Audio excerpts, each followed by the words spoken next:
any destination to the other. And as a result, what you have as a nation today, what was started as a nation has become a business. Nigeria is not working for the people of Nigeria, it's working only for a few people that continue to enjoy at the expense of a majority. And as a young person, in 1989, Nigeria's biggest problem was taking power from a bunch of military men and giving it to a majority through a democratic process. That was why I was expelled twice from the university and ended up spending 6 years instead of 4 years. I was attacked, I was jailed, I was beaten, I was tortured. But luckily in 1999, we had democratic rule.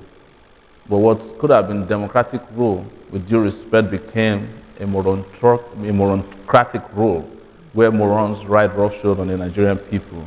We are young people who have been exposed, who have intellects, who have capacity, and who have seen the rest of the world. We've seen the best of two worlds, Nigeria and elsewhere, and we've also seen the best of even the worst of the two worlds.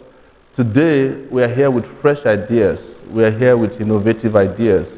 We're here able to mobilize Nigerian people. We are here to mend a country that has been broken by misgovernance and wickedness and corruption. And we are also here with solutions that match the aspirations of our people. And we are also here ready to confront with courage the leadership that mismanage our opportunities and have destroyed our past and are now trying to hijack and kidnap our future. We are also here able to speak on behalf of those who have been destroyed, have been, of course, mismanaged over all these years by these leaders. They are here crying for help, and we are here leading the charge on their behalf. And we believe, and we understand, and we know that given the opportunity, we can put the miseries of the past in the past and march towards a better future for this country. And we have done it before. Okay, let me just stop you there. Yes. I mean, I'm sure know that there are like 98 different political parties. That's understandable. And we have, I think, up to 8 or 9 presidential candidates. Each one of them more or less tells the same story when you ask them why they want to become president and why Nigerians should elect them. They tell you about all the problems that Nigeria have. I'm trying to get a sense from you of why you are uniquely qualified and not the other testing against you. I'm not here speaking on behalf of the other 7. I'm aware there are over 70-something presidential candidates, as a matter of fact, but not all of them are stepping forward for reasons best known to them. But I'm telling you that I'm unique on the side of history. I'm unique on the side of pedigree. I'm unique on the side of character.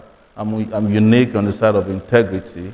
I have been part of every political solution profiled independently to make Nigeria a better country for the last 30 years. Nigeria has only been around for 58 years. I started in 1989. In 2019, I've been engaged, fighting to expand our democratic space. I've been fighting against corruption so that we can end poverty. I'm fighting against ignorance so that we can give our children education. I'm fighting against men and women in this country who are stealing so that it can be enough for people who are hungry to eat. I am telling you that I have history. I'm unique in that way. There's no candidate, even some of the older candidates, some of them who call themselves retired army generals, retired custom officers, who can say that they have independently served this country the way I have in the last 30 years. And that is why I'm unique, and is the reason why I can stand in front of anybody and say that this country will be better off in our hands instead of the hands of the buccaneers that put the country in the condition that it is today. Okay, so your activism from your student days to date, as far as you're concerned, is your unique selling point. Before we sort of focus and have a conversation about that work that you've done, what qualifies your running mate to become the vice president of Africa? Okay,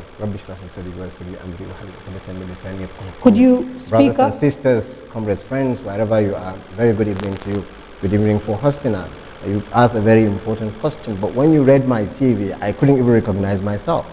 I'm here not as spare part or as spare tire to the, party, African Action Congress. Sowore has actually done well in moving the Take It Back movement, which transformed to a political party. We are now contesting for these posts. You realize that there is no better story to tell than to tell our own stories for Nigerians to vote for us, which is the real story. We represent the largest constituency in this country. This is the seventh geopolitical zone, you could call it, but it's a social, actually, so you're talking cycle. about age here, in terms it's not of about age. It's okay. what the Nigerians, are suffering from for all these years.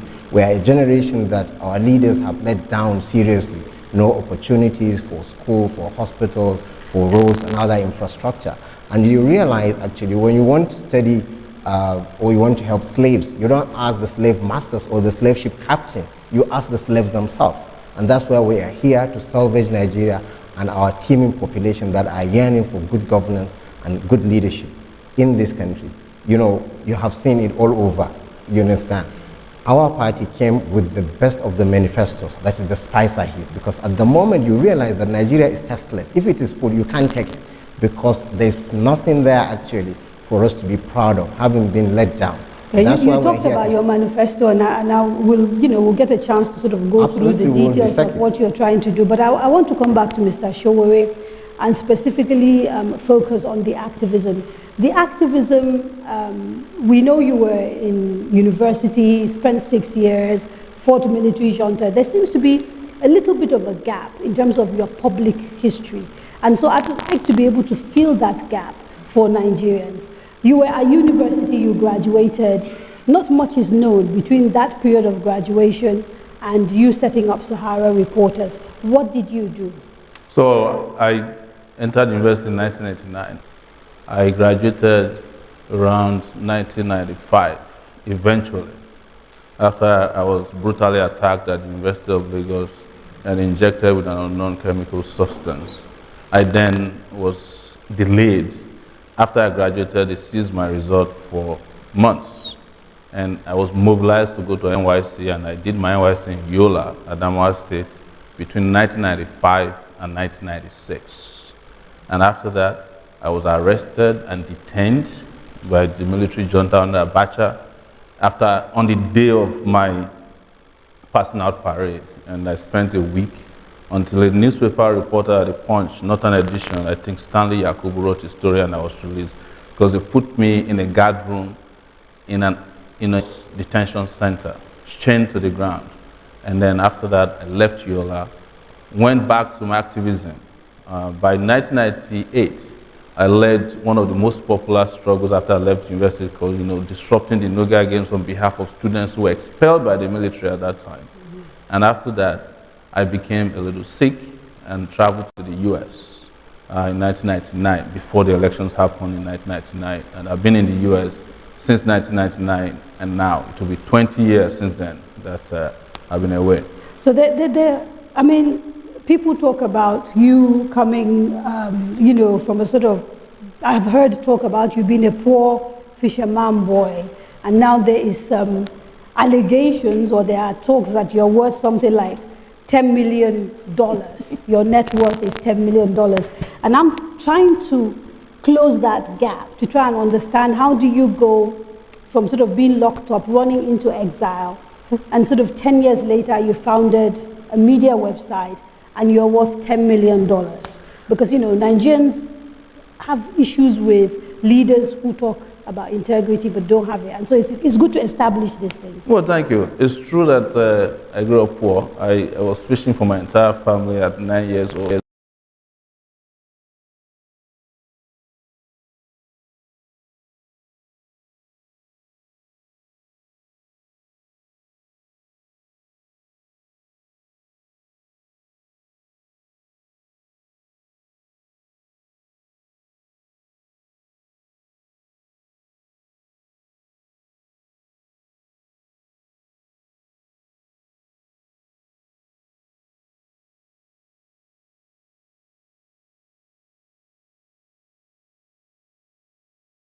As of today, I don't have a dime in my account, except contributions from people who are supporting this campaign, because I had to leave Sahara Reporters and I cannot be paying myself while I'm doing this. So I don't have that worth. But Sahara Reporters is probably worth more. Let me say this to you. No, when you are innovative. let me explain why that is important, because as I understand it, you hold an American passport. I don't hold an American passport. Okay. No. I have never changed my citizenship since I left this country. Okay, so I have a Nigerian passport and I have a green card, which is never changed my nationality. Part of the concern that have been expressed to me in sort of researching this particular program is the idea that there might be some sort of foreign influence behind you because of Need for Sahara, from foundations and all of that. No. No. When we walked in here, you introduced yourself. You said this is funded by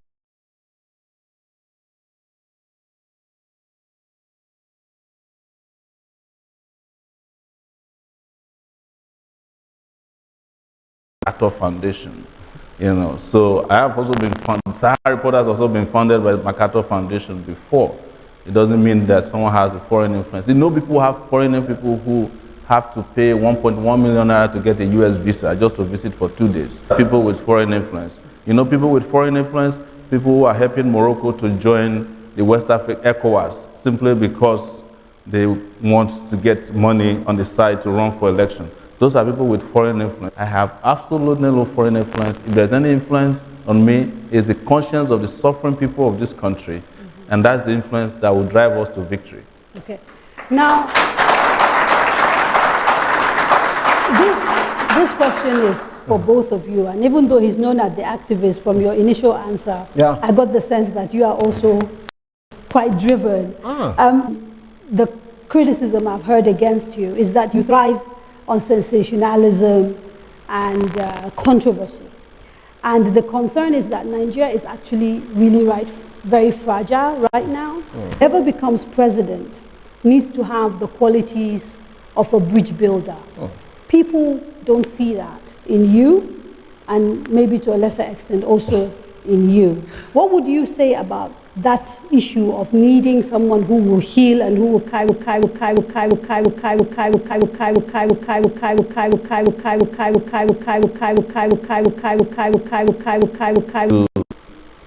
in this race who have been to 33 states across Nigeria in the last 9 months.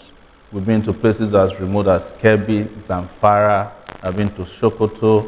I've been to Bayelsa State. We've been in states like Akwa Ibom.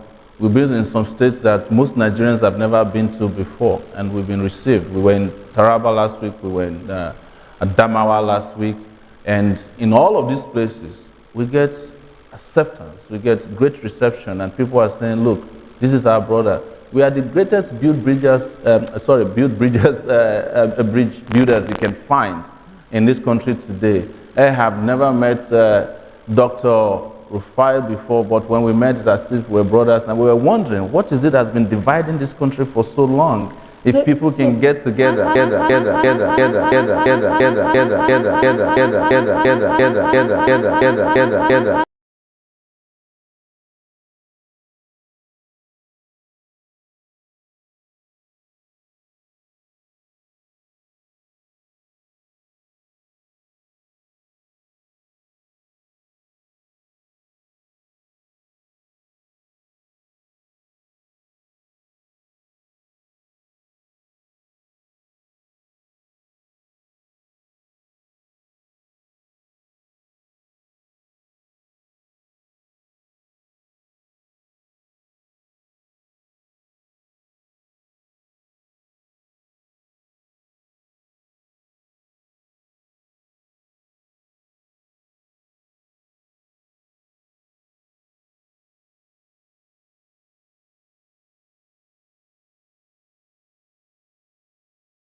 evening, ladies and gentlemen.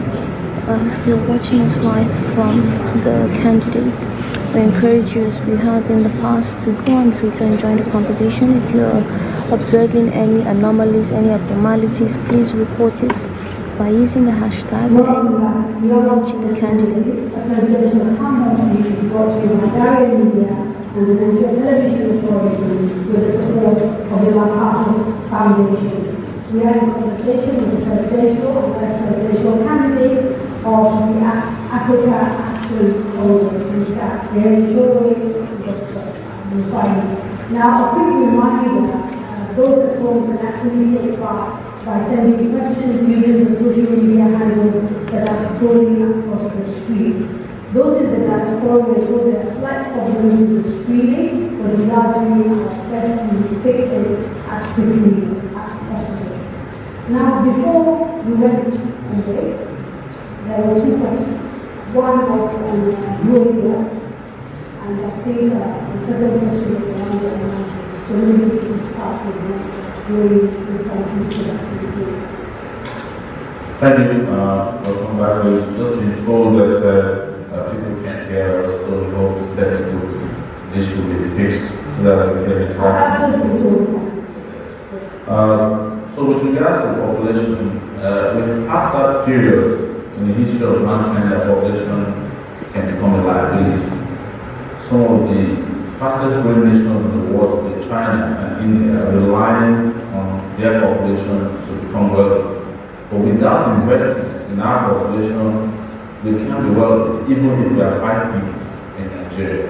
The truth is that we are not investing in areas that can make our population become productive in a way that we can turn them to the new resource that can make Nigeria become a prosperous nation. We are not investing in education, we are not investing in health, we are not investing in technology, and certainly we are not investing in infrastructure and human security. And it is this investment, and which that this question came after we were spoken about the almost five that the video is talking about. That's talking about 10 years of intervention in Nigeria's institutional life under our government, in which that human resource of Nigeria, because oil is leading the economy, ladies and gentlemen, oil is not the future. And definitely it is not the way we are doing things now as the future. It's our people, the Nigerian people, who are out there, who will make Nigeria great, who will make Nigeria prosperous. It is information that they get and... Yes, that's exactly what I'm saying, that investment in education. For example, we plan to hire 200,000 teachers as soon as we are sworn in, to go fund them across the country. We plan to hire 160,000 health workers across the country, because health is wealth. We plan to double the infrastructure in Nigeria. We plan to increase Nigeria electricity generation by 17,000 megawatts. So let's talk about the money that is going to pay this very ambitious plan. Yes. How much do you reckon you will need? What sort of budget are you looking at to be able to hire 200,000 teachers, 160,000 health workers, to boost power from, did you say, to 17,000 megawatts? Yes. And all of the other things that are listed in your agenda? I want numbers. Yes. And how do you set to raise them? So with regards to power, to get us from the miserable 7,000 megawatts to 24,000, adding 17,000 megawatts, we are expected to invest about $10 billion. And $10 billion will come from investors who are interested in making their money the same way we have investors come in with telecommunication companies, and in 1 year, MTN took out $13 billion out of this country from profit made in 1 year. And even though they did it legally, it tells you how much can be made if you do the same in the power sector. Let me explain one thing to you quickly. An average 40 million homes are going to be getting electricity from generation to transmission and distribution, the same way they did in Egypt. Egypt spent $7.2 billion. An average household getting electricity spends $6,000 back to the electrical company supplying them. In 1 year, the electrical companies are also bring back their profits. Yes. Let me tell you what the issue is. The issue is you're repeating things that politicians generally say. And I'm not getting into details. I'm being specific. Yes, and I'm being the specific. point I'm making is, under this administration, for example, Yes. and the previous administration, power was privatized, all apart from the transmission network. Distribution as well as generation. Yes. And we have private sector people coming. Yes. And so I'm trying to understand, how does your plan differ from what we have currently? And I also like Dr. Rufai at some point to jump in, because under the Constitution, as VP, he's also head of the Economic Council. Yes. So I'd like to get the sense as I well. want to correct the impression that power was privatized. Power wasn't privatized. They wanted to deregulate and privatize the power sector. They did the privatization, they didn't do the deregulation. What was deregulation? It was for people to get licenses and build their own generating stations so that we can have power. They didn't have one. We sold what belonged to Nigeria at under the market price to the same people, who then turned around, bought subventions from our government, and that was how the PDP spent $16 billion generating darkness in this country. This government wants to deregulate, and you don't deregulate so that there's no competition, and you say you are privatizing, and you are giving to your friends. Okay, so you come in today. Yes. What are you going to do? I have said it, and I'm repeating here again, that we're coming today, we are putting up solar panels for solar farms that will generate 4,500 megawatts of power. We are going to do 90 kilowatts per university, right? And we're going to do solar farms across the country for 500 megawatts each. It takes less than, if you listen to me, I'll deliver this to you so that Nigerians can hear it. It takes less than a year. It took Egypt less than 2.5 years to do 14,000 megawatts at 500,000 naira per megawatts of power. It's the cheapest in the world. Here we can even do it cheaper because we have plenty of cheap labor to do that. I'm not saying we are going to abuse labor here. And it's the same Siemens who came to Nigeria trying to do the same thing, and people were asking them for bribes that went to Rascom, a state-owned power company in Egypt, to deliver the same. This is public information. You need leadership here. We don't have it. That's the problem. We need innovation. We don't have it. Because we do have the power, I'm sure you know. That's what? We have a policy and a law that has deregulated the sector. But then there's no deregulation. I'm trying to understand from the point of view of someone who becomes president, because we will have to work within the law, and I'm assuming that. So I'm trying to get a sense of, so for example, if you say you're going to build solar power plants, yes. Are these solar power plants going to be owned by government? Who's going to give you the money for that? Those are the kind of questions I'm looking for answers. And I answered it partially, that it happened in Egypt, it happened in Morocco, and there are people who are looking for places where they can build power stations, make their money, and let people enjoy So you just power. need to open up the market. Of course, that is what the regulation was supposed to be in the first place.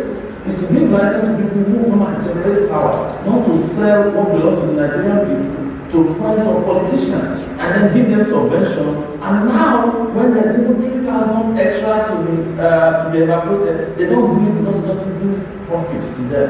It is a cannibalistic system of power generation that is killing us. And people who are in the power business can testify to this.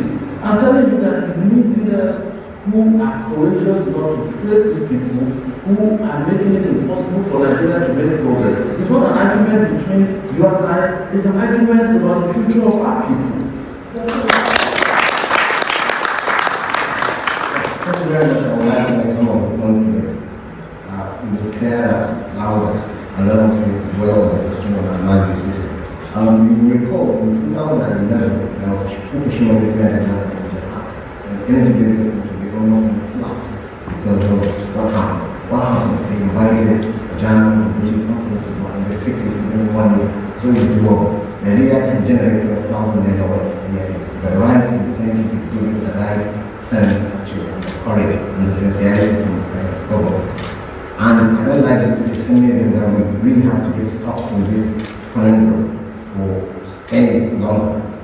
Believe me, when Siemens came to Nigeria, I wanted to sign PPP, that's public-private partnership to create the solar. Nigeria turned them down because perhaps people are asking for bribe, and that's no business. They had to go to Egypt, and then they bought 14,500 megawatt in a matter of 2 years, and at a cost of $7.5 billion. So unless money is not really serious, but we are a serious party, we are courageous, we are determined actually to change the status quo. Now, we realize that the economy is not leaves from a tree that will flock. We really do the work. We are going to leverage on the modern data, which is ICT, to improve our economic output and production. We realize that California now is one of the richest part of America, richest part of the world, because of IT giants like that, Google, eBay, Amazon, and so on. Nigeria also has to catch up with these, actually, because gone are the days, and that's why our party came up with this vision for Nigeria that really be internet connected. And sometimes they call this just home internet tools, and it's no longer a mosaic.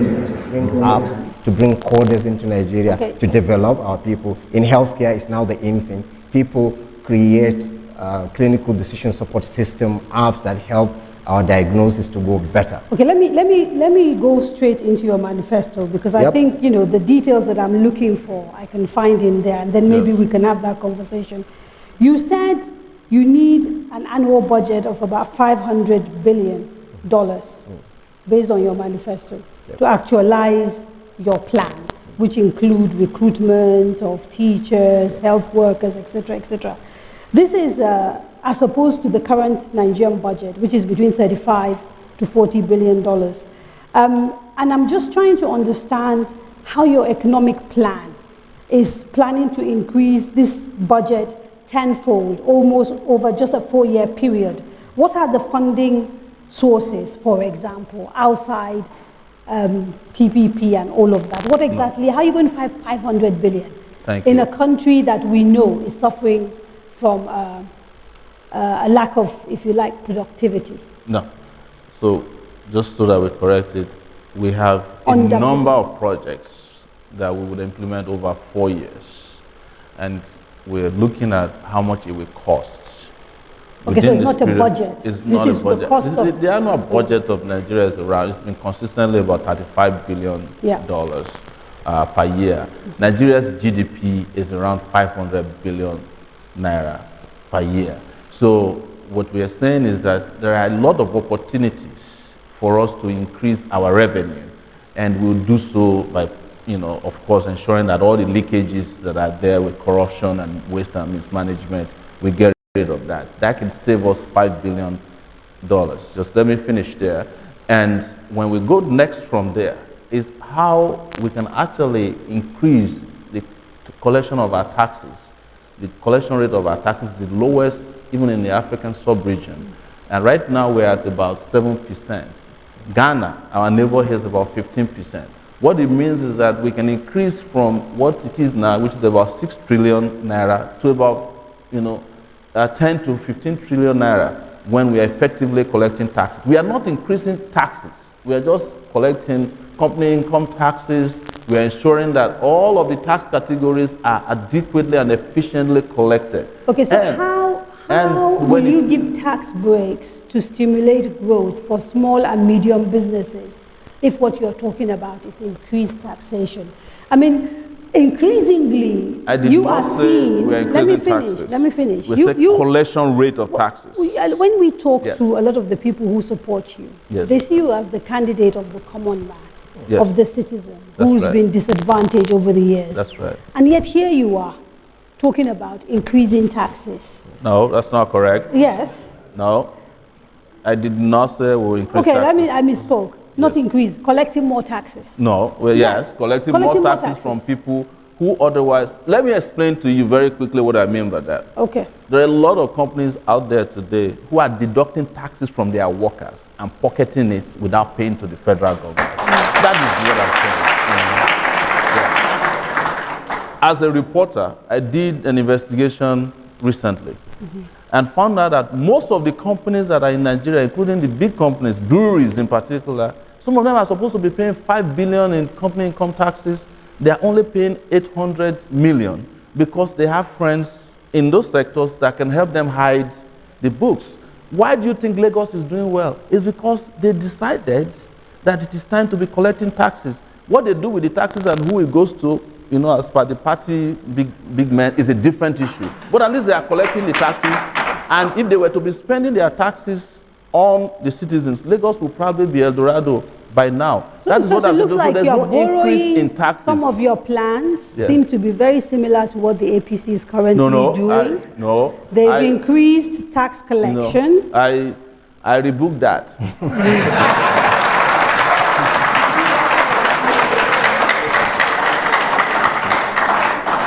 Mr. Tunde Fowler, for example, the man in charge of the Federal Inland Revenue, has spent the last 2-3 years doing exactly what you've said should be done, which is getting people who normally don't pay taxes to pay, persuading those that have taken wealth abroad to start paying taxes on their assets, etc., etc. And so, again, the issue is trying to get clarity regarding why your drive is different from what they are currently doing, which has actually seen an increase in collection of taxes. And Lagos, that you give an example of, obviously is an APC state, and everybody is taking a cue from them when it comes to taxes. Well, this is exactly what I'm saying here, is that our own plan is different from theirs, because their own plan is tax collection that is funding special interests. Our own is tax collection that is funding the people. That's exactly the difference. You know? So I don't want to mention Tunde Fowler's name. I don't know him well enough to know how much taxes he's collecting. But if the APC is the party that we know very well, they are probably not collecting taxes from people who are in the APC. They are going after people who are owing taxes who are in other political parties. That is the trait of the APC. That's why I said this is not a debate. They're not here to defend themselves. Yes. So let's focus on your programs. Well, they are watching us, trust me. And their ministers were here with you last week. So we watched them last week. We hope they are watching us this time around. Let me quickly ask Dr. Rufai a question that has come from someone and is related to what we're talking about. Amamata Suleiman writes and says, how do you plan to sustain the salary package of 100,000 of minimum wage that you have promised? Yes. Amamata Suleiman. Maybe Dr. Rufai. Oh, excellent. Can answer that question. I like the question, and this is not going to be anything near or close to what APC, does or is doing. Yesterday they passed through the Council of State 30,000 as a minimum wage. 27,000. What we have, 27,000. What we have is actually not a minimum wage, but a living wage. That's why we put it to 100,000. And you realize, if you can help me do the math, an average worker is likely to spend at least 1,000 naira for feeding on daily basis, and then to transport himself to work, and then to have some savings for healthcare, and then utility bills. Now, food, if it is 1,000, and then so you by your multiply it by 30 calculation, this is what days, is required, is what you're saying. Yeah. By your calculation, this is what a worker requires. And that's what we aim to achieve, actually, because it has a kind of positive feedback mechanism, a multiplier effect. When you improve the wages, that in itself can control some level of corruption, because you now disincentivize people to be tempted to be corrupted by people or vested interest. At the same time, this is the money they can actually use in sending their kids to school so that we can have a better Nigeria. These are the monies they can use to access healthcare services, health as well. The healthier they are, the better they will be productive economically. And if you now put this together, you realize it is really important that we keenly look at this. Other countries that were almost at the same level with them, middle income or lower income countries, actually are giving their workers higher wages than Nigeria. South Africa, for instance, is 136,000 naira compared to Nigeria. So even the 100,000 we said is for the beginning of our term. Okay, let me ask you if you've done the math in terms of how much of an increase that is. Absolutely. It's a percentage increase of 456, which means you're going to see the federal government wage bill basically increased by almost 2 trillion a year.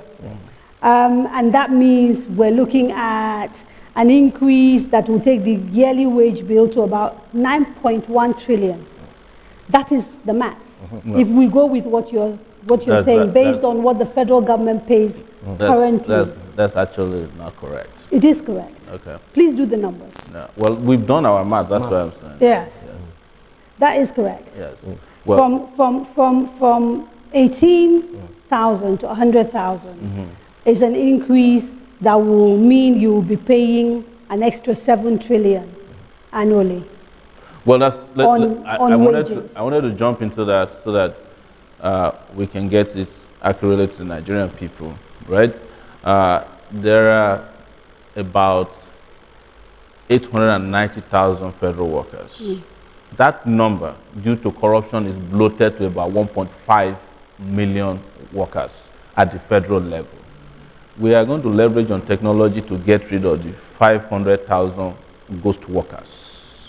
I'm telling you that, that's the truth. Okay. And what it means is that when you are coming to work, it's either your fingerprint or your retina scan that admits you into the office. Mr. Sowore, when you throw a figure out like that, you need to be able to tell Nigerians how you arrived at the fact that you're sure Nigeria has 500,000 ghost workers. Yes, we have been talking to labor unions who know of this scam. Even the Nigerian police, I think last year, found about 80,000 people who are ghost workers in their system. The former Minister of Finance found out there are 10,000 workers on the payroll of the federal government in the railway sector. No, I'm not arguing that we have ghost workers. I'm not arguing. We are doing mathematics now.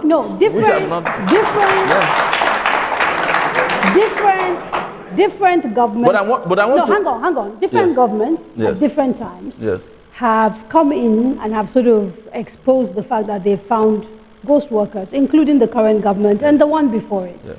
What I'm asking is that you seem very clear and very emphatic about the numbers. You said you believe there are 500,000 ghost workers on the federal wage bill payroll. And I'm asking, what is the basis for arriving at this number? It's completely, that's what I'm just telling you, that we've been investigating and we'll be giving you direct information that are even coming from government officials themselves. But to how much it will cost, because the increase that will happen is going to be for about 70% of the federal workers on federal payroll, minus the ghost workers, okay? Which that's the first thing we do. We're going to purge them with technology. If you don't have your fingerprint recognition, you can't get into a federal office under our government. If you cannot do retina scan, you can't get into office. And when you are leaving, we'll be able to tell if you came to work and when you left work, because your eyes will reveal that or your finger will reveal that. It's already happening here. There's no reason why we are not doing what other smaller countries are doing. But coming to the cost now, we are looking at about 1.5 trillion naira. That's what is going to be added to the federal wage bill. So these are your numbers. Yes, okay. We have a 7 million, but you're saying based on the ghost workers. Yes. Okay. That's because we are dealing first and foremost with federal workers. And what we have discovered is that if Nigeria is losing, that's the most equivalent of about 1.something billion dollars. If Nigeria is losing so much money, right, to corruption, and we plug it, we get rid of ghost workers, there will be enough money to pay workers at 100,000 naira, per head. But let me tell you something about even the current increase that they've just done yesterday, which is 30,000 naira. Do you know how much the federal government said they are adding to the federal wage bill? About 24 billion. That is the cost, according to their own records from the budget office, in which I read a few days ago. So it's not a lot of money. 24 billion naira is less than what the APC will use for their rallies in a few states. But we don't want to pay workers because we don't care about workers. Okay, this is federal. Yes. So the chances are, if that happens at the federal level, we know from experience that before you know it, the workers in the states also start to agitate for an increase. Yes. And some states are not even economically viable. And so what is your view, and what are you going to do regarding the states? Have you thought about that? So whatever it is we increase at the federal level in terms of improvement in taxes, revenue collection, stopping wastage, corruption, and mismanagement is going to go into a pool, a federal pool that will be shared to the state. So the more money we make at the federal level, the more money the states get. The reason why states are not paying workers is not because they don't have money. In most cases, is because we have irresponsible state governors. And I hope the states will vote them out in this election. Even President Buhari said it, that they gave Paris Club. And I'm again listening to you, and again you're sounding like other governments that have been here. No, Let me finish. This issue it sounds like you don't want to give me the opportunity. Let me ask the question, then you will answer. Let me ask empirically the question. how we're solving this problem. I will ask the question, Yes. and then you can answer. Yes. I say this because here we are with someone who's talked about restructuring. Yes. And then we're talking about taking money from the center and sharing to states again. At a time when Nigerians are saying we need to look at how to make states viable so that they can stand on their own. But your solution in terms of wages for workers is that the center will save money and distribute it. It sounds very familiar. It is not familiar because even when you restructure Nigeria, you are not going to leave the states at the behest of the restructuring without catering for them. There's still a lot of constitutional provisions that have to be made on how states can stand on their own. Look, people who are shouting restructuring are not taking into consideration some of these things. And that's where we are different. That's why we are not just jumping into the restructuring argument. And the people who are talking about restructuring are not interested in restructuring. They have a party candidate and the party they want to support to come back to power. That is what restructuring means. And now that they have found their candidate, are you hearing about restructuring anymore? But here is what I want to tell you about how we need to make states to be productive. There's a state called Kebbi State, right? And they are growing rice. They said, and I cannot confirm this, so that when you are fact-checking me, that they made 150 billion naira. There is no state in Nigeria that can make up to 4 billion naira from the federal level, even on a monthly basis. But the truth is that a state that became creative and innovative growing rice is making enough money to take care of its people. Under a program pushed by the government, by the federal government. You want to replace. That's what you're saying. When you're saying that. So they're doing well. Are you giving them a pass now? They're doing well because there's a government at the center that cares, but the state is also using its own innovation to make its own money. We've mentioned Lagos before, even though they are doing wuru-wuru with whatever they are making. Did I just hear you endorse an APC government? No. There's no APC government anywhere. We are talking about things that are working with Nigerian people's money. The money at the central bank is not APC's money. It's the money of the Nigerian people. So if we are using it and directing it to the farmers in Kebbi State, they don't carry APC party cards. They are innovative, hard-working Nigerians who have always been rice farmers, who have been abandoned, but when they got the necessary boost, they are working to do what they need to do. So don't make it sound like it's an APC idea. We are talking about how it is not. In fact, if you look at the APC manifesto, you can't find growing of rice there. It's true. There's nothing in their manifesto that says we grow rice. They are just doing trial and error. Anything that works, it says their own. Anything that doesn't work, they attribute it to someone else. Okay, all right. Unfortunately, I'm going to have to take a quick break, and we can carry on when we come back. Don't go away.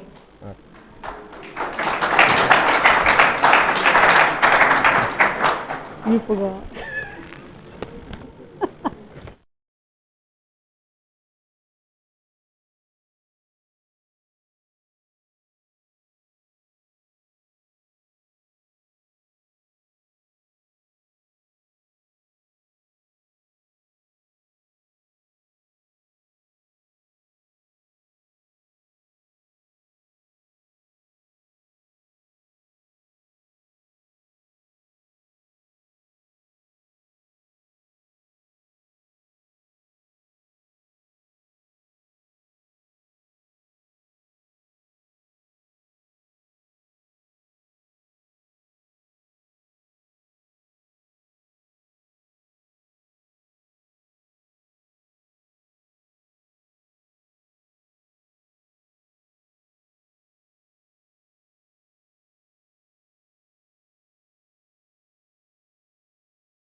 The TV and overfed ruling class did not only create wealth for the minority, their friends, cronies, and stalwarts, and hunger for the majority, but also created a people who see themselves as hungry Yorubas, hungry Igbos, hungry Hausas. The seems to have succeeded in creating hungry pastors and hungry imams. All this in the bid to crush the resistance by the hungry people. We shall be free the day we realize that there are only hungry Nigerians.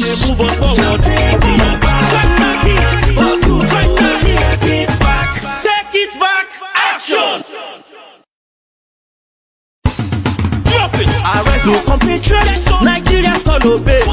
The TV and overfed ruling class did not only create wealth for the minority, their friends. Do the four and then come back to the panel. Yes. Good evening, Nigerians and the AAC presidential candidates and his vice. Okay. My name is Princess Halima Jubri. I am an integrated marketing communication professional and good governance, women and youth advocacy. Mm-hmm. My question is still on power. And I have every reason to take you back. And I'd like to remind you that power is on the exclusive list of the federal government. And that you should know that the privatization that was done was based on that premise. And power drives industrialization. It drives security. It drives youth employment and underemployment, women's health, child mortality, and the general health well-being of citizens of this country. And it's also drives tax collection, because the cost of running business in Nigeria is higher than anywhere in the African sub-region. And then I put it to you that you have not accurately explained to Nigerians how you are going to tackle power that is on the exclusive list of the federal government, because you haven't said that you are going to remove it from there. Thank you. The next question, please. Yeah? Thank you. Thank you, ma'am. Thank you.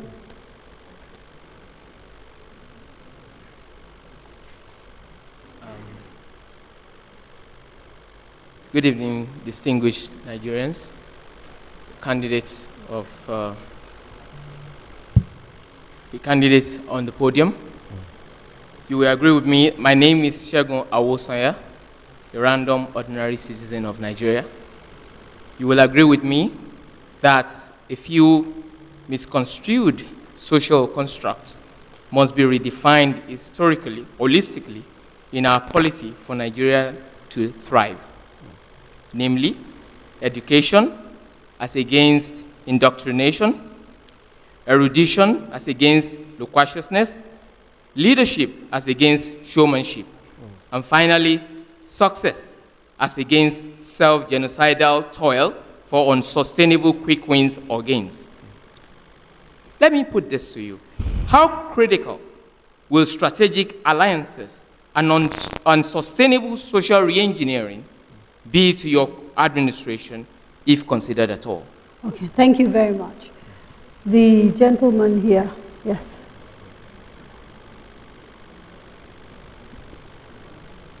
I hope you're taking notes of all of this. Yes. Good evening. My name is Ikedize Eke. I'm a project manager and IT consultant. My question borders on human capacity development. I want to ask, AAC, what plan do they have for young Nigerians? Today, the United States is doing well because they invested so much in their human capacity development. We see little or nothing from governments, from the previous government, current government, in developing people, developing the youth, developing the minds in Nigeria. So what do AAC, what are they bringing to For young people. Nigerians Thank you. in relation to government-aided skill centers? Thank you. Thank you. Thank you. The last gentleman, then we'll come back to you. Good evening, Mr. Sowore. You mentioned something about the current government. What is your name, sir? My name is Olapade Akim, an economist. You mentioned something about the current government by growing rice, and I want you to know that currently in Nigeria, it's not only Kebbi State that grow rice, Ebonyi, of course, and some states in the southwest and the rest. And just because the government said we are running mono economy, which is oil, we need to diversify. From diversification, we got to see the boost into rice. What else being produced in Nigeria that you think, as a government, if you are given opportunity, that you too can boost and produce? Thank you. Okay.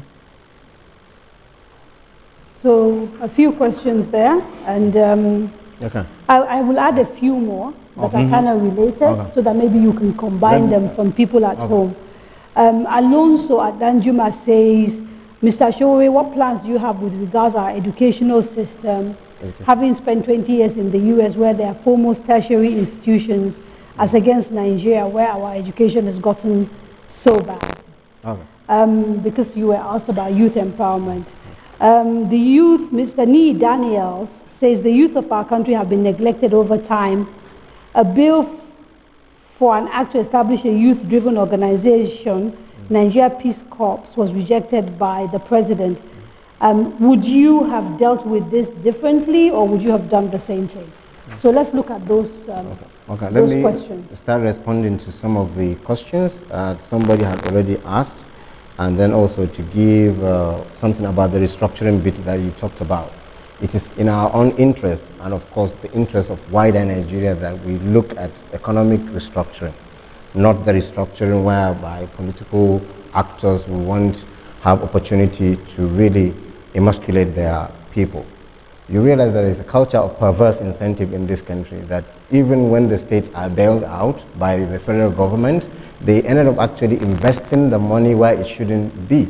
Look at our markets. In all the states, I think, almost all the states of the federal union, there had been fire incidences, claiming actually millions and billions of people's But you're property. contesting for an office of president and vice president. Yeah. As far as I know, your party doesn't have a lot of candidates contesting to be governors. Yes.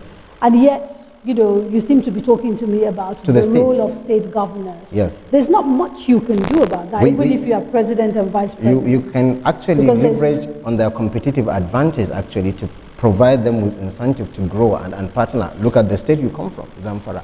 There is no local government in Zamfara state, 14 of them almost without gold deposits.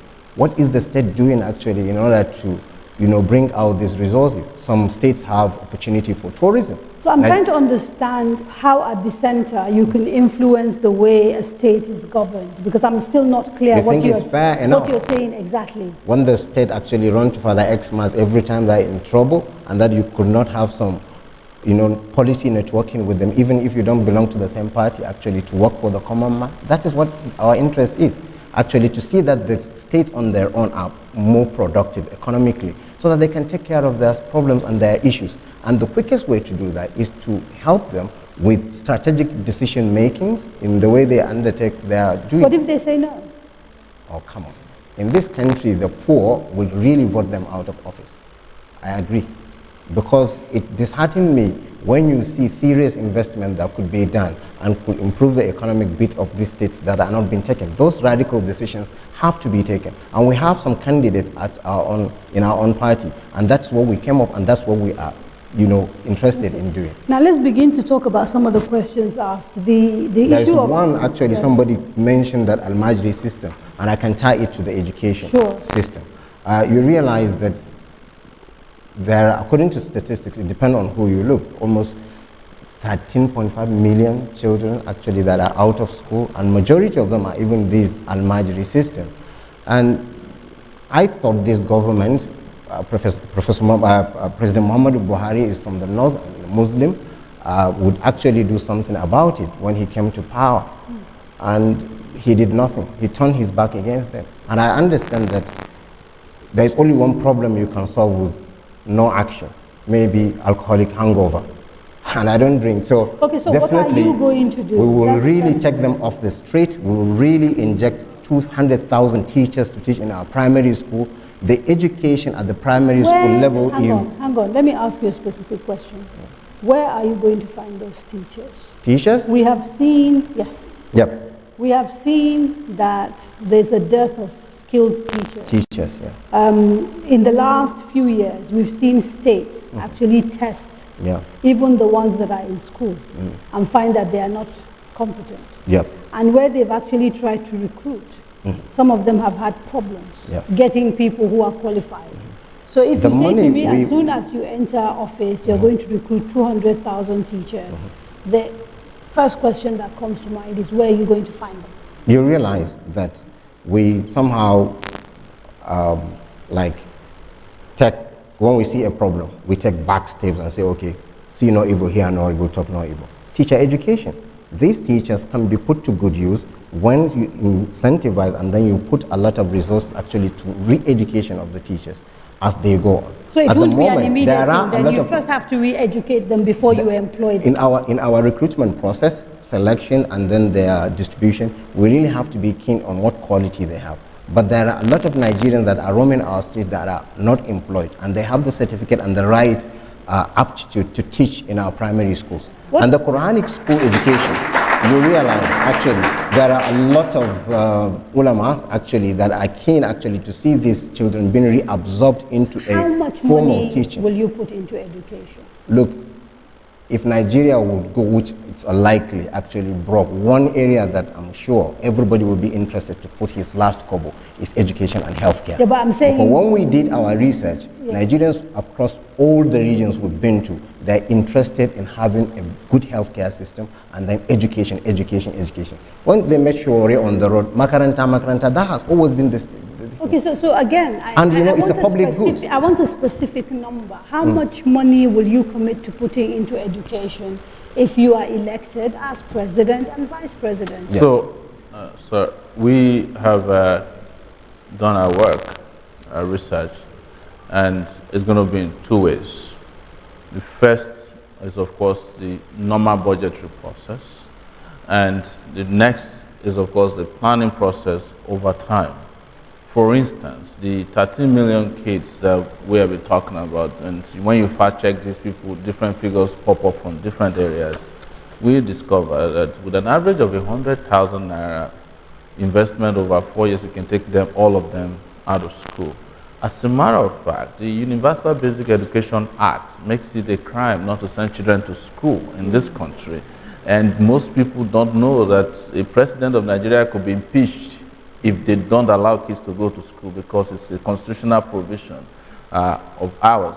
What I'm saying here is that 1.3 trillion naira over 4 years, taking kids out of school. Special intervention funds are there. We have an education tax that is line fallow always.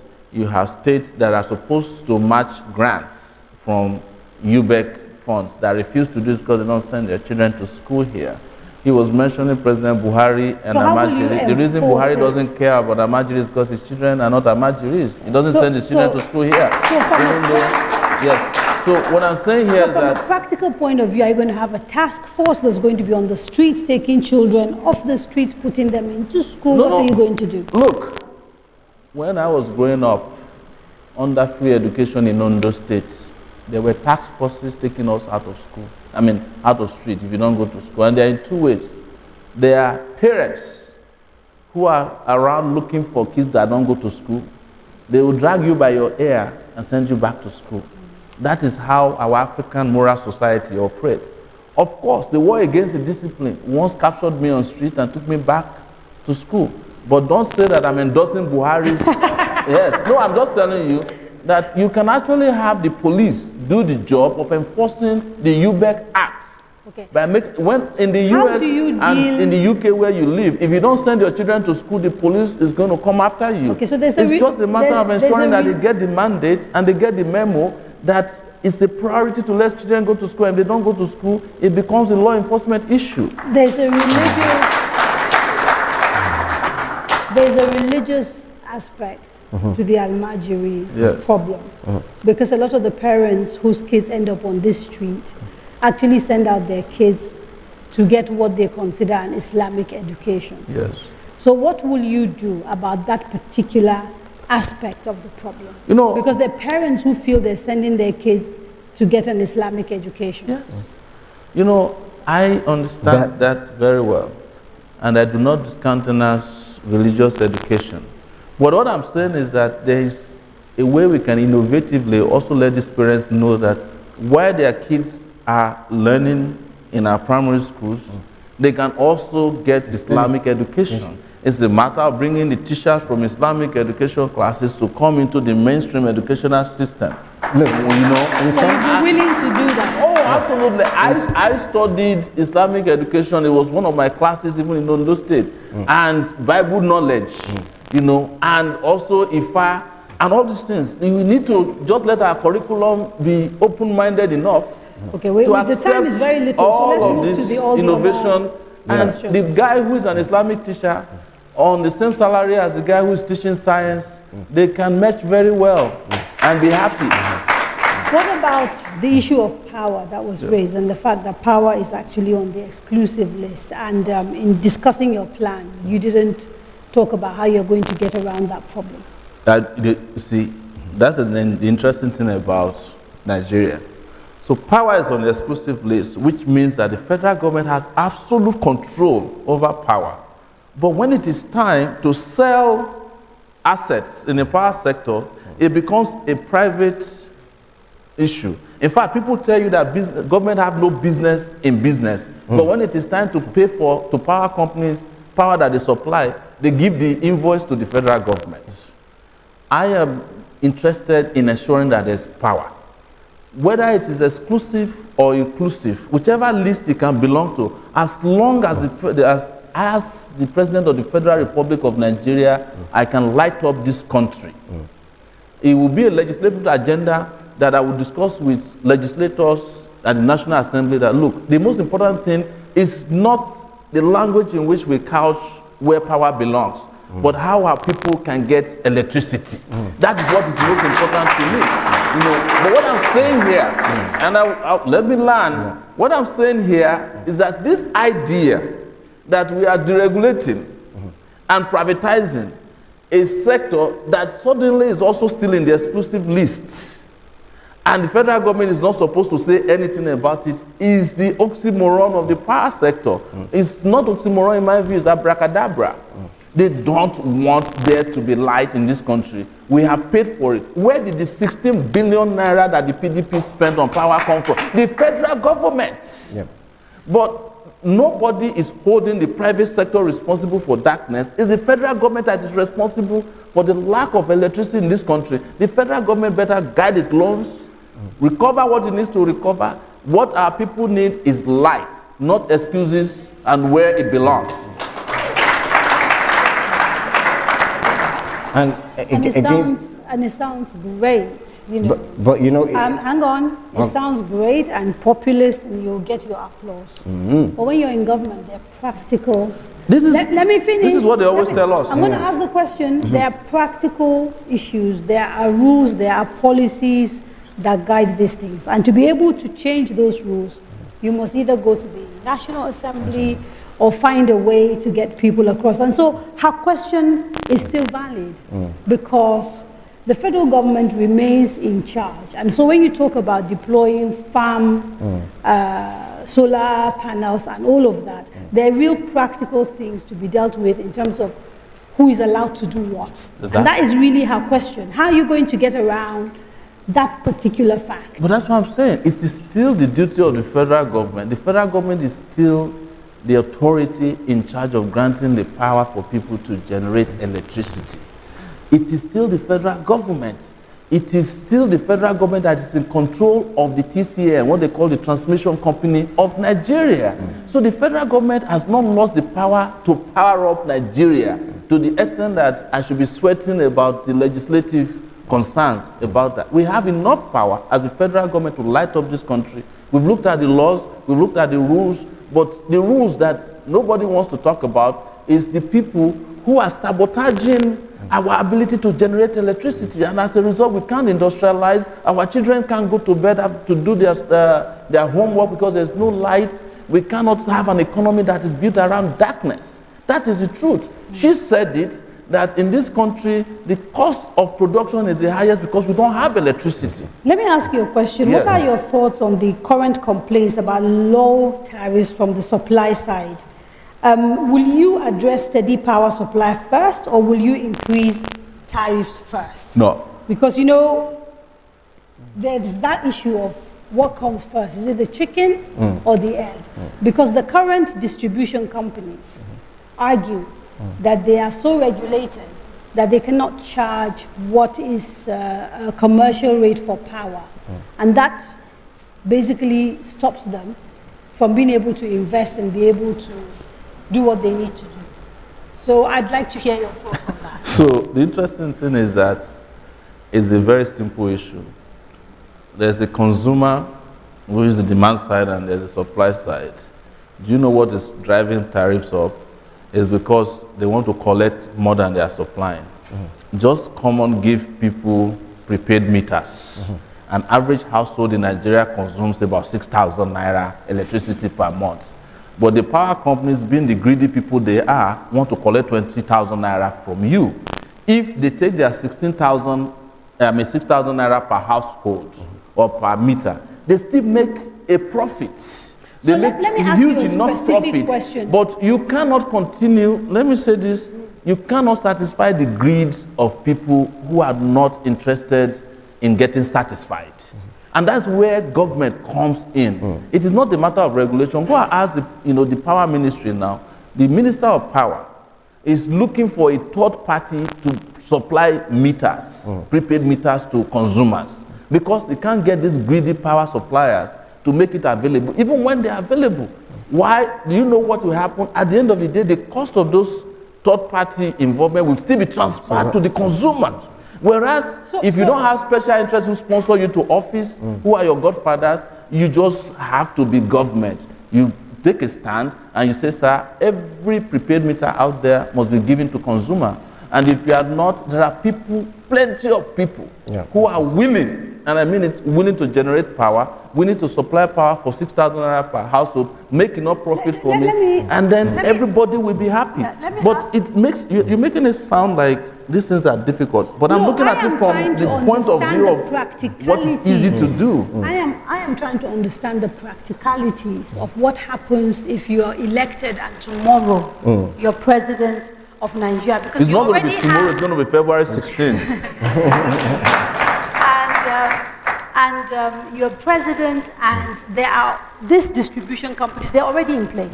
They've bought all these assets. They're responsible for distributing power within certain areas. Everybody has their geolocation, has their location. So I'm trying to understand from a practical point of view, you get into office, what exactly is going to happen?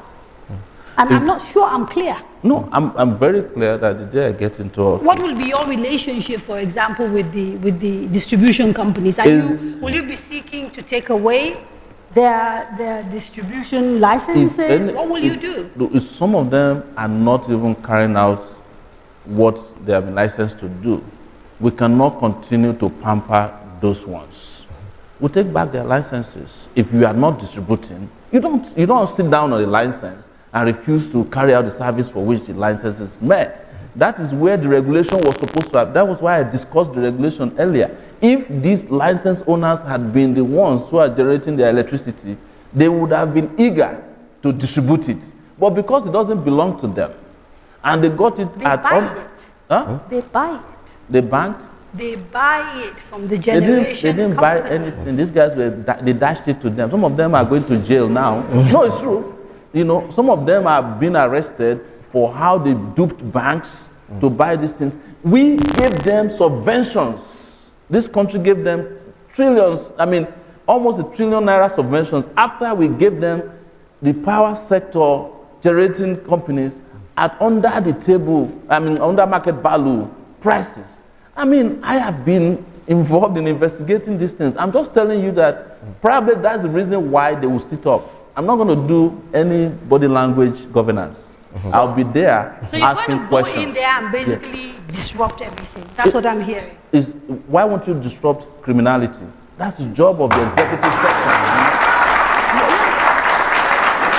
It's the job of president. If there are criminals taking advantage of your people, do you just sit down there and say, because? Final question before we go on break. Part of the problems that Nigeria has, particularly with investors, is that people believe governments don't respect agreements. You have one government come, do a concession, give a license, agree a contract. Another government comes and disrupts it. Yes. And this has a serious implication for confidence. So those investors that you keep wanting to attract, the PPP that you're talking about, get a little bit wary of this country because they think people come and they change things. It sounds like what you want to do. No. Do you know why those kind of PPPs are difficult to deal with? Because when they have a president that is called Fortunato, collecting bribes, you lose your integrity before partners. But this is the most important thing you must understand. There are international agreements governing investment in every country. We have discussed MTN taking out $13 billion. If Sahara Reporter hadn't exposed it, the federal government would not have asked them to bring back the money. And when they did, what did they do? They went back to the door. We're only getting 80-something million naira back from 13 billion naira that they took away illegally through the Central Bank of Nigeria. That is criminality. And that is what we are going to disrupt. But you knew, that what did they do? They went to judges to be looking for injunctions. Whereas they are supposed to just respect an agreement not to take money illegally out of this country. You do it in the US, we have to be careful you are going to not jail. to libel people. I know you are used to be sued. No, they can sue me. They can sue me. I'm a presidential candidate. You can sue me before the election, because after the election I will have immunity. Very quick break. Stay with us. I'm going to take a very quick break. Oh, today I have a new penny.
Welcome back. You are watching The Candidates, brought to you by Daria Media and the Nigerian Television Authority with the support of the MacArthur Foundation.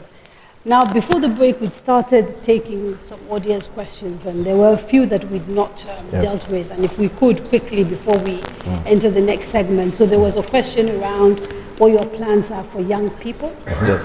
And then your plan for human capacity. And finally, there was a question around our culture, I think, and our sort of mindsets. So maybe if we could deal with those really quickly before we move into talking about security and a few other things. Well, with regards to young people, there are two very important things we must do for young people in this country, is to invest in their education, and then after they get out of school, to find them jobs. And our party, our mandate will provide over 5 million jobs, and we're very specific about that. That in the power sector alone, we're looking about to providing almost 2 million jobs, especially as we invest in a mixed bag of, sources of providing power, electricity in the country. In the security sector, where we need a massive infusion of personnel, we're looking into providing almost 200 to 300,000 jobs, getting more recruitment into the police, the army, and other security agencies that we need to keep us secure as a country. We are also going to invest in education in such a way that we'll revive every available scholarship that is out there for young people, for students. We've looked at the number of students in this country, and we think and believe that we can afford to even give study allowances to students. And I know you're going to jump at me as to where I find it. Let me finish. And I have been in a country where I wasn't even a citizen, the US. And before I even got my paperwork normalized at Columbia University, I already had student loans. I had what they call Pell Grants provided for me as a student. To the extent that I could pay my rent. The American and I am not. So I'm just saying that they don't rely on one source of income like we do. Do you know that the price of fuel is not, crashing? We have always used. We're sitting down here giving excuses on behalf of people who have failed. I'm not giving excuses. I'm trying to get you to explain to I am trying to tell the Nigerian people that with the judicious use of their resources, what you want to do. Yes, I'm telling Nigerians that with the judicious use of their resources, we can support our country, we can support our young people, we can support our children, we can support our elders, we can support everybody. There is enough to go around. But when you continue to feed the greedy, the needy will always suffer. You cannot satisfy the greedy minority in this country. And so let me ask you a specific question about that minority. I want to jump in with one more thing. Quick question. Yes. The National Assembly. Yes. One of the institutions that Nigerians generally, when you talk to, believe are overpaid and utilize a percentage of our resources that is way over what are you going to do about that? Exactly where I was coming to. And this exactly answers the question of people who are earning minimum wage and people who are earning maximum wage. The National Assembly, a senator in Nigeria is earning 14 million naira. This is not, I didn't make it up. If you are earning 30,000 naira, their own minimum wage, or the 28,000 naira, 27,000 naira they approved at the Council of State yesterday, it will take you 38 years to make the salary of a senator in Nigeria in a month. A monthly salary of a senator. It takes a Nigerian worker earning 30,000, 38 years to make it. It takes a professor who is earning 450,000 naira per month, almost 10 years to make the monthly salary of a senator. But here, you don't like it when I say that there's money for the poor. No, I want to know what you intend you want to do me to about explain. it. We're saying our problem is not wealth generation in Nigeria, it's wealth distribution. That's our problem. So we are circulating our wealth in the hands of just a minority. Okay, so there are two issues you've raised here, and I'd like you to quickly deal with them. Again, time is a factor. The first is really trying to understand how, as president, you will get the National Assembly to review It's not about... No, because at the end of the day, they make the laws, Yes. right? So, and the second issue is that you talked about this. Are you saying you are satisfied with our productivity level in this country? Because you keep saying our problem is not wealth generation, it is wealth distribution. So are you happy with our productivity? The productivity will happen when we invest in our people. When we invest in education, when we invest in power. You know, we have a port, a national port that can expand, but it also has become a basket case. So you are there pouring water into it, the National Assembly is taking its own, the subsidy people are taking their own. Until you plug that, you have a whole port, and the port can expand because now there's power, there's productivity, you have students who are going to school, and you can then be looking into a future of a knowledge economy, where information, because that's what I want to get to. Somebody asked me here before, you know, what other products can you do after rice? No, I'm not after cocoa or gold. I'm after the knowledge of Nigerians that we can sell into the future. You know, because if you look at even the stock markets of major countries in the world, it is not cocoa and rubber that they are selling. They are, you know, Amazon is there, you know, Microsoft is there, Apple is there. If you invest in our universities, FUTA can produce one student, that is the Federal University of Technology in Akure or the one in Mina, can produce one student that can innovate to the extent that we can have a Facebook founder in this country that will be ruling the world. How will you persuade the National Assembly to cut down on the National Assembly, going to their own case, there is no way we can accept an illegality. The allowances they are paying themselves, according to even the laws of the land, are illegal. They are not entitled to more than 1 million naira or thereabouts in allowances.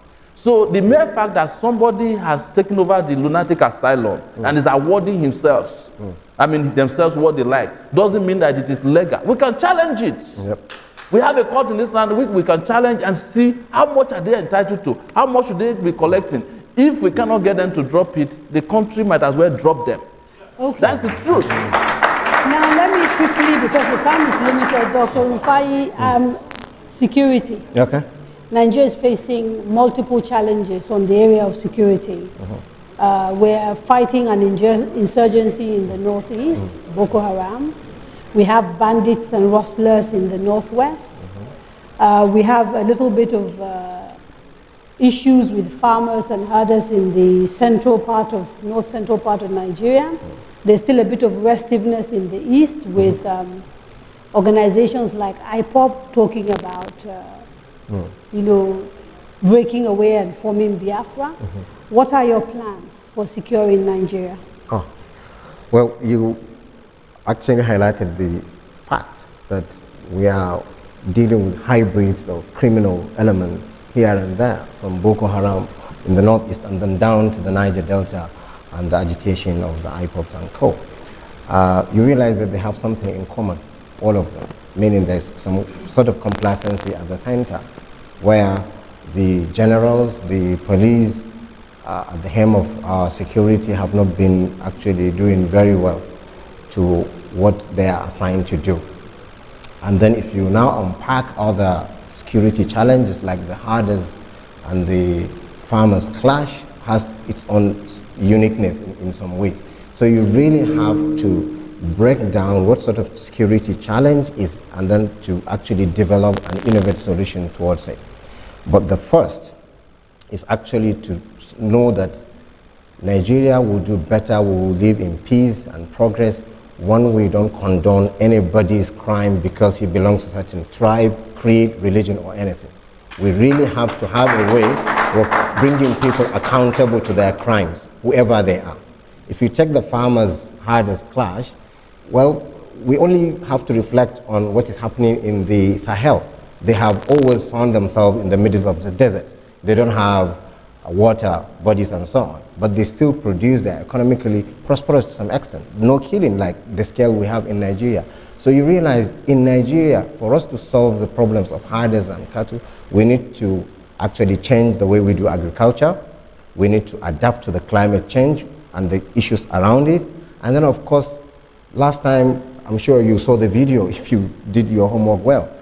The Fulanis we met in Taraba and Jalingo were asking Sowore, when are we going to have schools for our kids? When are we going to have better system to take care of our cattle. We're tired of being killed and so on. Then he said, well, it's the commercial ranching, which has the potential actually for these herders to actually access animal sciences product, meaning the way they could propagate faster and better, they can graze, and then, of course, to get veterinary care from the government at some people, and then some PPP with interested people. Actually, we can actually have commercial ranching. These are likely to fatten their cows to produce more, create a value chain along that axis that can feed us with milk, and there you have more prosperity. Agree, we don't have dams, infrastructure are very few. I am so sorry to keep doing this to you, but that is exactly what this government is proposing. What? Ranching.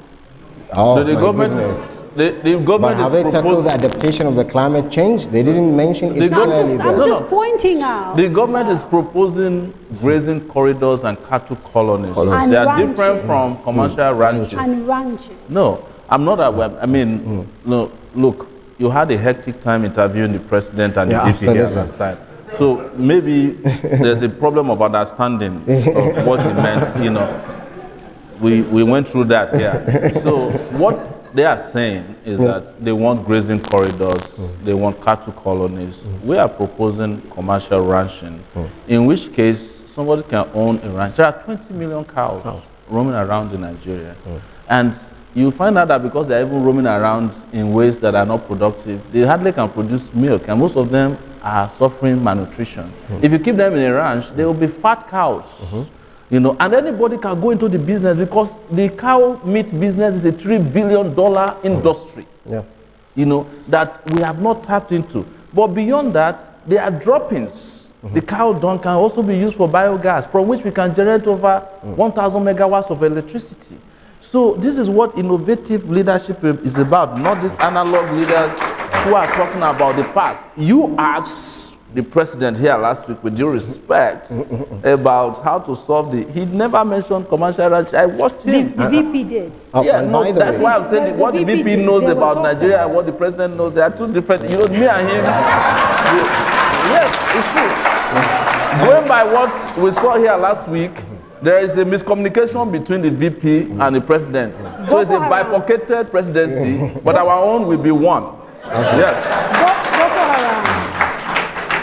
Boko Haram. Yeah? Boko Haram. Yes. Yeah. What is your solution? Solution to Boko Haram is direct.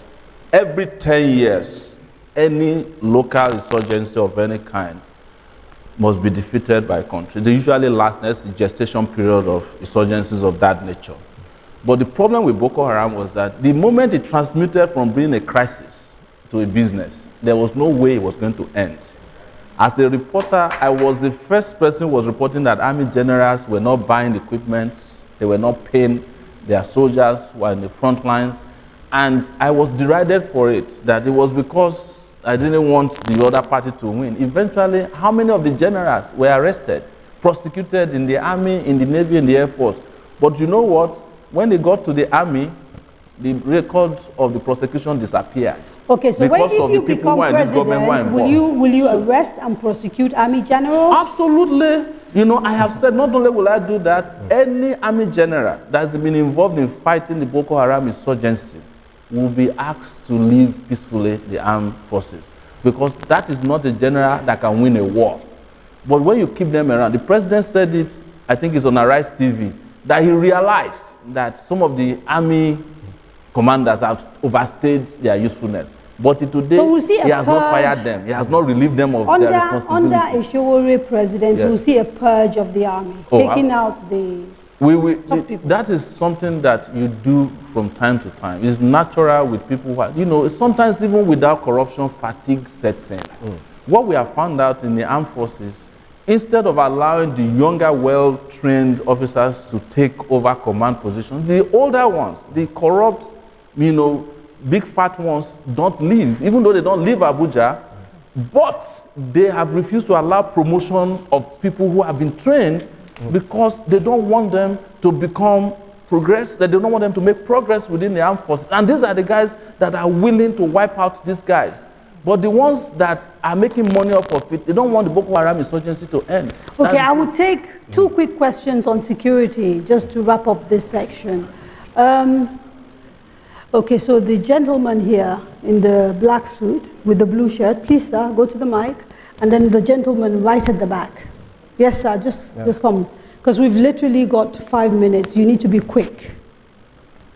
Yes, good evening, Mr. Sowore. Because of time, I want you to tell Nigerians how differently will you want to fight corruption, because that has not been tackled on this podium. Okay. That is a real menace. Then 2. No, sir, no. So please, Housing. Could you have respect for people, please? Thank you very much. There's 5 minutes to go, sir. So how would you tackle?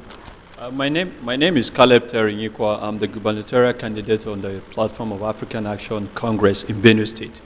And over this question get thrown to me, the issue of herdsmen and farmers clashes. Yes. And the VP answered a part of it. But the issue is that even in commercial ranching, you need the people to give the land. The problem down there is that people are not ready to give the land, because there is now a tussle, an emotional and cultural clash between these two people, forcing them to give out the land for commercial. They perceive it as you are trying to force them to be defeated in the war. Okay. So it's an emotional issue. So how do you tackle that? Thank you. Okay, and I'm going to add a final question, and if we could end on that, then we'll go. You were quoted as saying at an event that you want to legalize marijuana and make it a commodity that can generate money. I'd like to understand what you said, whether you were quoted correctly, whether it's a question of legalizing it for use domestically as well, or whether it's going to be legalized just as a business for export. And you've got literally a minute. I'll answer that first, because I know it's very important. We are legalizing it for export. There's a huge market out there for cannabis. The one that we grow in Nigeria, which is called cannabis sativa, it has a lot of medicinal use. And the only part of marijuana that people worry about is the part that has THC, you know. And there's a marijuana that can be grown that will not even contain that. Marijuana or the hemp tree can also be used in place of cotton. So you're not looking to allow Nigerian youth to be smoking anyhow? Already, anybody that wants marijuana in Nigeria can get it. I don't have to worry about them. And I'm telling you, it's available anywhere you turn in this country. Marijuana has always been available. People deceive themselves. What I'm saying is that we have NDLA burning 1.5 trillion naira worth of marijuana every year. Canada is in need of it. Let's pack it and send it to them. You know, the US is in need of them, and we can make, and that can help us diversify our economy. By the way, the people of Ondo State can get $4 billion from marijuana in a year. Edo State, and that triangle, the marijuana triangle of Delta. Edo. Are you worried at all that because you end up with a business in weed, you may end up with a situation where, in many ways, you are enabling a bigger population to use marijuana? Is that a concern at all? No, it's not a concern, because the medicinal value of marijuana. Do you smoke? No, I've never smoked marijuana before. Yeah, but never. But let me let you know. Keep talking about in fact, I've never smoked before. I've never smoked before. I have to come in here. We are aware of the use of illicit drugs in this country, and it's a big epidemic over the last couple of years. But the government of President Muhammadu Buhari didn't do much in that direction, because a report came in 2014 that there was never a time in history when these illicit drugs became cheaper, more available, and in their purest form than that. But the government did nothing in terms of prevention, actually, or enforcing, actually, children and other measures. Then a video came up from BBC as a documentary. You really have very little time. And that actually made Nigerian government to have a knee-jerk reaction. They banned the importation of codeine, I guess, and that created a balloon effect. Okay. Now people are sniffing gutters, are doing all that. So the best is actually to tackle the problem head on from different angles. The corruption question for the audience is really important. What are you going to do different from what's happening now? With the use, and we don't have time, with the use of preventive measures. We talk about even paying people living wage so that they don't start thinking about stealing for the future. You know, there's need for enforcement, but most importantly, because corruption is carried out by the highest people in this country are the ones who are the most corrupt. There has to be consequences, for people to know that it is not all right to be corrupt and get a chieftaincy title or sit in front of the church. You will need the judiciary. There are issues that we have heard so are going the enforcement will help us even in the judiciary. Look, Nigeria has been playing around with corruption for a long time, but as an individual, I had been fighting corruption for the last 12 years on Sahara Reporters alone. The Chief Justice of Nigeria that is under trial, and I was the first person on Sahara Reporters to put out his account, saying that he has money that he can't explain. Do you know what happened when I did it? The EFCC issued a statement that I was lying. Now, when it is politically expedient, he's undergoing trial. So you know what it is. So, herdsmen clash, I wanted to say about land. Yes. There is enough land in Nigeria that you don't have to force anybody to give you land to do commercial ranching. Why we call it commercial ranching is that if you give up your land, you are protected by law so that nobody takes it from you, Listen, the Redeemed Church, every year, they slaughter over 20,000 cows when they have the Holy Ghost thing that they do, Congress that they do. They can have their own ranch. I make fun of the people in the Southwest. If they kill a cow in the Southwest, only the blood will be left. They eat every part of it, but there's no ranch. But when Awolowo was around, he created a ranch in Akuno.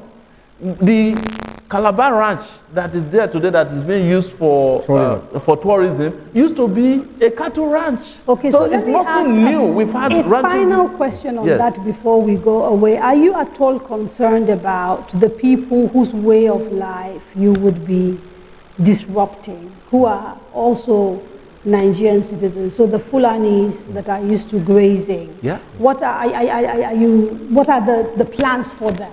Because once you sort of take away that it's a way of life. We're not taking away their way of life. Okay. I am doing this based on my conversation with a Fulani man or a number of Fulani people who have said that they will be comfortable raising their cows in a ranch. And the reason why the Fulani man is walking around with 400 cows and his children and his wife is because he wants to make money. Yeah. Not because he wants to be lean. If they want to be lean, they can go to do marathons for us at the Olympics. But it's about money and it's about innovation. A Fulani man can be in a ranch and still be walking around in the ranch on the back of a horse. And you would love to see him. They will even become a touristic center where you can go and see the new Fulani man and his ranch and his cattle. You're aware that in the Mambila Plateau, for example, ranches exist. Yes. And yet, these issues that we've had are still ongoing. You've got clashes between Fulani ranch owners and Mambila farmers, leading to hundreds of deaths. And these clashes happen, they die down, they happen historically.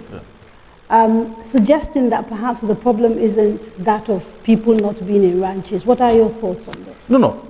So how many ranches do we have?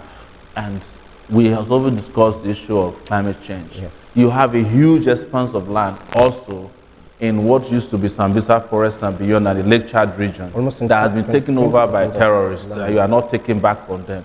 Our own position is that there will be a holistic solution that, we drive Boko Haram out of the place, it frees up the land, almost the size of the state of Virginia in the US. The people who want to go back to Sambisa Forest, for example, may not need ranch because the place is available for free for you to graze. But I'm saying that you can duplicate ranches that is not only in the Mambila area.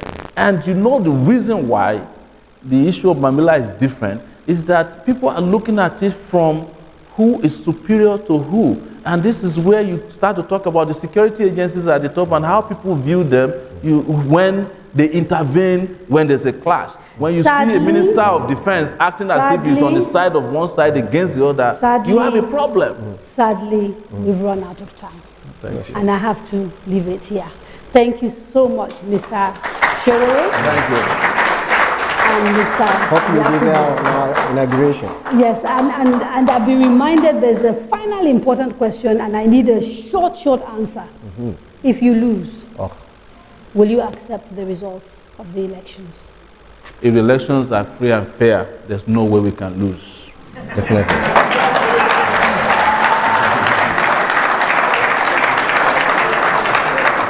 Thank you again.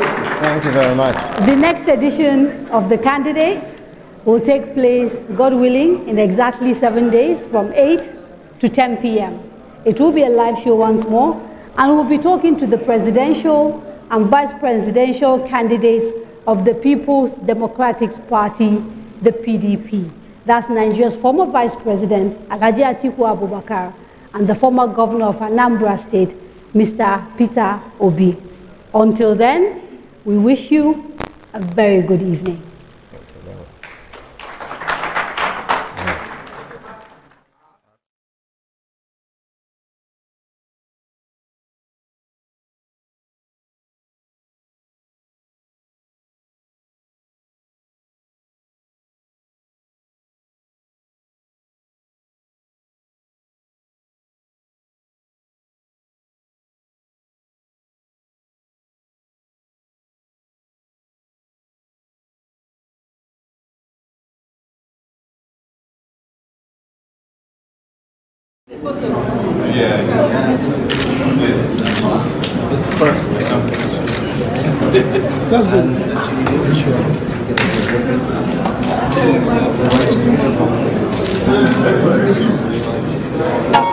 Take it back for Nigeria, so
Sowore, Sowore, Sowore, Sowore.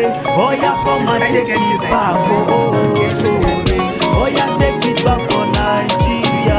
Sowore, Sowore, Sowore, Sowore, Sowore. Oh yeah, come and take it back. Oh, Sowore. Oh yeah, take it back for Nigeria. Sowore. Take it back to the start. We need somebody correct. Shine the light in the dark to make everything connect. Pay attention to the voice.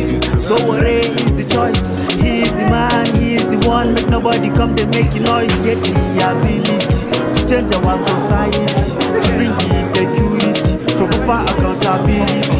We need to change the level. Shebi, we need to grow. We need to Sowore. Make poverty come out. Sowore, Sowore, Sowore, Sowore. Oh yeah, come and take it back. Oh, Sowore. Oh yeah, take it back for Nigeria. Sowore, Sowore, Sowore, Sowore, Sowore. Oh yeah, come and take it back. Oh, Sowore. Oh yeah, take it back for Nigeria. Sowore. Allah ya yi dare, to ga gari ya waye. Godiya ga Allah, Allah ga tambawa. Ga Sowore ya danno, domin talakawa. Ga Sowore ya danno, domin cin gabar kasan mu. Ku zo mu je, ya kai gawa. Waka malo, come make we dey go. We need to change the level. Shebi we need to grow. We need to Sowore. Make poverty come out. Sowore, Sowore, Sowore, Sowore. Oh yeah, come and take it back. Oh, Sowore. Oh yeah, take it back for Nigeria. Sowore, Sowore, Sowore, Sowore, Sowore. Oh yeah, come and take it back. Oh, Sowore. Oh yeah, take it back for Nigeria.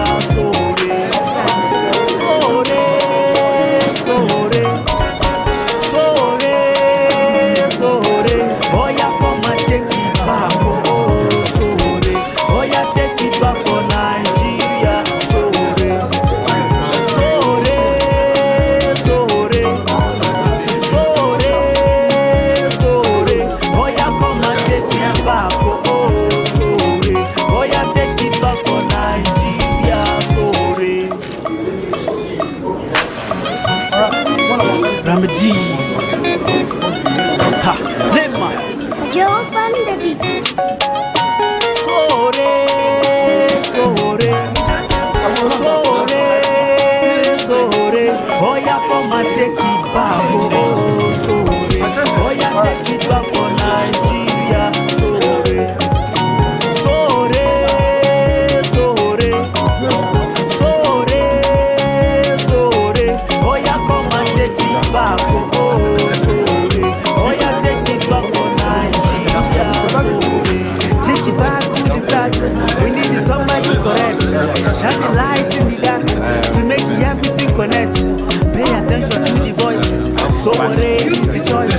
He is the man, he is the one. Make nobody come to make noise. Get the ability to change our society, to bring the security, for proper accountability. We need to change the level. Shebi, we need to grow. We need to Sowore. Make poverty come out. Sowore, Sowore, Sowore. Oh yeah, come and take it back. Oh, Sowore. Oh yeah, take it back for Nigeria. Sowore, Sowore, Sowore, Sowore, Sowore. Oh yeah, come and take it back. Oh, Sowore. Oh yeah, take it back for Nigeria. Sowore. Allah ya yi dare, to ga gari ya waye. Godiya ga Allah, Allah ga tambawa. Ga Sowore ya danno, domin talakawa. Ga Sowore ya danno, domin cin gaban kasan mu. Zo mu je, ya kai gawa. Waka malo, Come make we dey go. We need to change the level. Shebi we need to grow. We need to Sowore. Make poverty